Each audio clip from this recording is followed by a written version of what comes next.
beneath a flower pot for the realtor, who planned to come by later.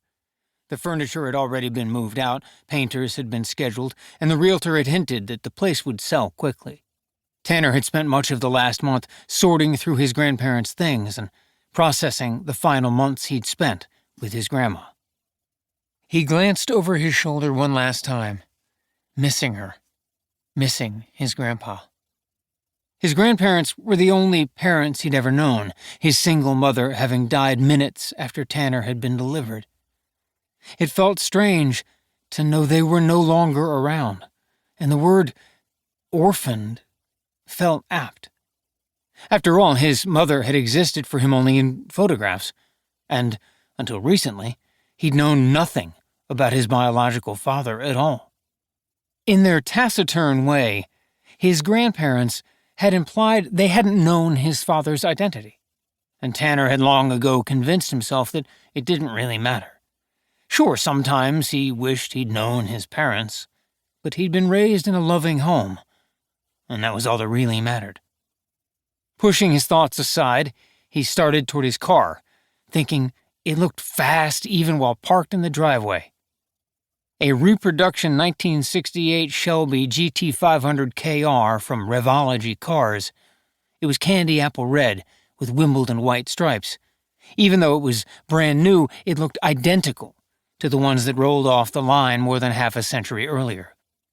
It was the most extravagant thing Tanner had ever purchased for himself, and when it had arrived, he'd wished his grandpa had been alive to see it.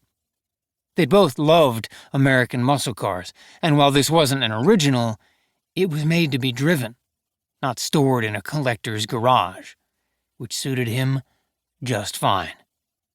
Yet, come summertime, it was going to end up in a garage anyway. Tanner squeezed the bags into the trunk next to a box of keepsakes from the cottage. His backpack was already on the passenger seat.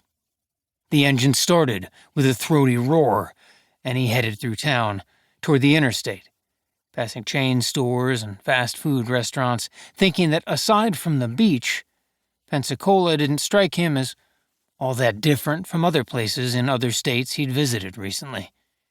He was still getting used to the sameness in much of the United States, and he wondered whether he'd ever stop feeling like a stranger in the country. As he drove, he felt his mind drifting through the highlights of his life. A youth spent on a dozen different military bases in Germany and Italy, basic training at Fort Benning in Georgia, nearly a decade and a half in the Army. The numerous deployments to the Middle East, and after he left the service, his security work with USAID, the U.S. Agency for International Development, all of it spent overseas. And since then, he'd pretty much stayed on the move, if only because it was all he knew. Much of the last couple of years had been spent on the road, his travels taking him from one side of the country to the other.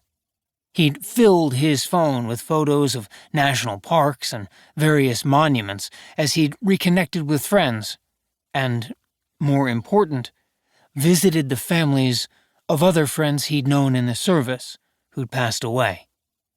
In all, he'd been able to name 23 friends who'd been killed or died by their own hand after they'd left the service. Talking with their widows or parents felt right somehow, as though he was getting closer to an answer he needed, even if he still wasn't sure what the question might be. Though there were a few more families on his list he intended to see, the road trip had been cut short last October, when he learned that his grandma's time was running out. Somehow, despite their regular calls and texts, she'd neglected to mention that she'd been diagnosed with a terminal lung condition a few months earlier. He'd rushed to Pensacola, where he found her propped up in bed and attended by a caregiver. His first thought was that she seemed smaller than he remembered, and her breathing was labored despite the oxygen tank, making speech slow and abbreviated. The visible reality of her condition made his stomach clench, and for the next few months he rarely left her side. He took over much of her feeding and grooming, and often slept on a cot he'd set up in her bedroom. He made calorie-dense milkshakes and mashed her food.